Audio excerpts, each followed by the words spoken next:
မင်္ဂလာပါချမ်းခိုင် EDU မှကြိုဆိုပါရရှင်ဒီနေ့ဗီဒီယိုလေးကတော့ research ရေးဖို့လိုအပ်နေသူများ scholarship ရှောက်မိသူများအတွက် research proposal တစ်ခုကိုဘယ်လိုရေးရမလဲဆိုတာကိုအလွယ်ကူဆုံးအရှင်းဆုံးနည်းလမ်းနဲ့တင်ပြထားတာဖြစ်ပါတယ်ရှင်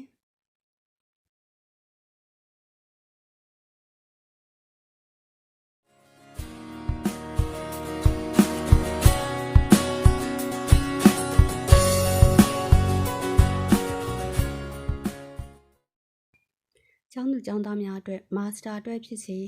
PhD အတွက်ဖြစ်စေ Scholarship ရှောက်ဖို့အတွက်လိုအပ်လာရင်ပဲဖြစ်စေပထမဆုံးလုပ်ရတဲ့အချက်က Research Proposal တင်ရပါတယ်။အဲ့လို Research Proposal တင်တော့မယ်ဆိုရင်စဉ်းစားရမယ့်အချက်ကမိမိကဘယ် topic ကိုရေးမှလဲဆိုတာစပြီးတော့စဉ်းစားရပါတယ်။ Research ရေးဖို့အတွက်ရေးမယ့်အကြောင်းအရာ topic ကတကယ်တမ်းကျတော့လွယ်မယောင်နဲ့တအားခက်ပါတယ်ရှင်။အဲ့တော့ကိုရွေးမဲ့ topic ကဘယ်လို topic မျိုးကိုရွေးမလဲဆိုတာကလေ့လာထားမှပဲရွေးတတ်မှာပါဒါကြောင့်ဒီဗီဒီယိုလေးက research image လူတွေအတွက်အထောက်အကူဖြစ်မယ်လို့မျှော်လင့်ပါတယ်ဘယ်အကြောင်းအရာကိုစရေးမလဲဆိုတာရွေးကြည့်အောင်ပထမအဆုံးကိုစိတ်ဝင်စားတဲ့ topic ကိုစိတ်ဝင်စားတဲ့ field ရှိလားကြည့်ကြည့်ပါအဲ့တော့ဘယ် field ကိုစိတ်ဝင်စားလဲဥပမာ education field ကိုစိတ်ဝင်စားလားဒါမှမဟုတ်ဘယ် sector ကိုစိတ်ဝင်စားလဲကိုစိတ်ဝင်စားတဲ့ sector ကိုရေးလို့ရပါတယ်အဲ့တော့ topic ကိုစဉ်းစားပြီးပြီဆိုရင်ဒီ topic ထဲမှာပြန်ပြီးတော့ scope သတ်မှတ်ရပါတယ်အဲ့ဒါကဘာကိုပြောချင်တာလဲဆိုတော့ဥပမာကိုက education sector ကိုစိတ်ဝင်စားတယ်အဲ့တော့ education sector ဆိုပြီးတော့စပြီးတော့ခေါင်းစဉ်တင်လိုက်တယ်ထားပါတော့ education sector ကျတော့တအားကျယ်ပြန့်တယ်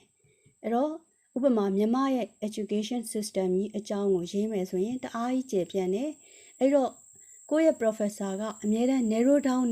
လို့ပြောမယ်ဒါပေမဲ့ဘယ်လို narrow down လုပ်ရမလဲကိုကအဲ့ချိန်မှာမသိဘူးဖြစ်နေမယ်အဲ့တော့အခု narrow down လုပ်တဲ့နည်းကိုသင်ပါမယ်အဲ့တော့ education ထဲမှာဥပမာ vocational training school ဒါဆိုရင်အသက်မွေးဝမ်းကျောင်းပညာတက္ကသိုလ်တွေအကြောင်းကိုရေးမယ်ဒါဆိုရင် topic ကြီးတစ်ခုလုံးတွေကမှဒီ scope လေးတစ်ခုကိုသတ်မှတ်ပြီးသွားပြီဒါပေမဲ့တစ်ခုသတိထားရမှာကကိုရေးချင်တာကိုရေးလို့မရဘဲနဲ့ guideline ရှိတဲ့ university ရဲ့ guideline ဒါမှမဟုတ် scholarship ရဲ့ guideline နဲ့ညီမညီရလဲပြန်ပြီးတော့စဉ်းစားရပါတယ်အဓိကကတော့ကို focus လုပ်တဲ့နယ်ပယ်ဟာကိုကျွမ်းကျင်တဲ့နယ်ပယ်တော့ဖြစ်ရပါမယ်အဲ့တော့ကိုမှဒီသတ်မှတ်တဲ့ area နဲ့ပတ်သက်ပြီးတော့ကိုမှ training တို့ experience တို့နောက်တစ်ခါဒီငကိုလုပ်ခဲ့ဘူးတဲ့ thesis experience တို့ဒါတွေရှိမယ်ဆိုရင်တော့ပိုပြီးကောင်းပါတယ်ဥပမာဒီမှာပြထားတဲ့နမူနာလေးကိုကြည့်အောင်အဲ့တော့ scope ကတော့သတ်မှတ်ပြီးပြီဒါပေမဲ့ကိုယ့်ရဲ့ scope ကြီးကတအားကြီးကျယ်ပြန့်လွန်းနေတာဒါမှမဟုတ်တအားကြီးကျဉ်းမြောင်းလွန်းနေတာမျိုးလည်းဖြစ်တတ်ပါတယ်အဲ့တော့ဒီမှာဆိုရင် food safety ကိုရွေးထားတယ်ဒါပေမဲ့တအားကြီးကျယ်ပြန့်တယ်ဘောင်မသတ်မှတ်ထားဘူးအဲ့အတွက်ကြောင့် US ရဲ့ food safety ဒါဆိုရင် research တစ်ခုမှာက cause and effect ဆိုတာရှိရယ်အဲ့တော့ဒါကြောင့် impact of government regulation in the United States of food safety ဒါဆိုရင်သူက cause and effect ကိုလည်းတွေ့ရပြီဒါကြောင့် research ခေါင်းစဉ်တစ်ခုမှာအမြဲတမ်းစဉ်းစားရမှာကဘာဝင်သတ်မှတ်မယ်နောက်ပြီးရင် cause and effect ကိုစဉ်းစားပြီးတော့ research ခေါင်းစဉ်ကိုသတ်မှတ်ပေးပါအဲ့တော့နောက်ဥပမာတစ်ခုကကြတော့ကိုယ့်ရဲ့ research ဘောင်ကကျဉ်းမြောင်းလွန်းနေတာအဲ့တော့ကျေပြန့်လွန်းသည်ဖြစ်စေကျဉ်းမြောင်းလွန်းသည်ဖြစ်စေ data ကောက်ရတဲ့အခါမှာခက်တဲ့အတွက်ကြောင့်ကိုကဒါကိုစဉ်းစားရမယ်အဲ့တော့ဒီမှာဆိုရင်လေဒီမြို့နယ်လေးတစ်ခုဒီမြို့တစ်မြို့ရဲ့ဒီ pork product အစားဒီ labeling of pork product အစားဘာလုပ်လိုက်လဲဆိုတော့ United States ရဲ့ organic food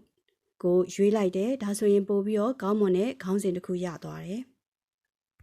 အခုဆိုရင် research topic တစ်ခုကိုဘယ်လိုရွေးမလဲဆိုတာကိုနားလည်ပြီလို့ထင်ပါတယ်ဒါဆိုရင်အခုစပြီးတော့ဒီနေ့ပဲ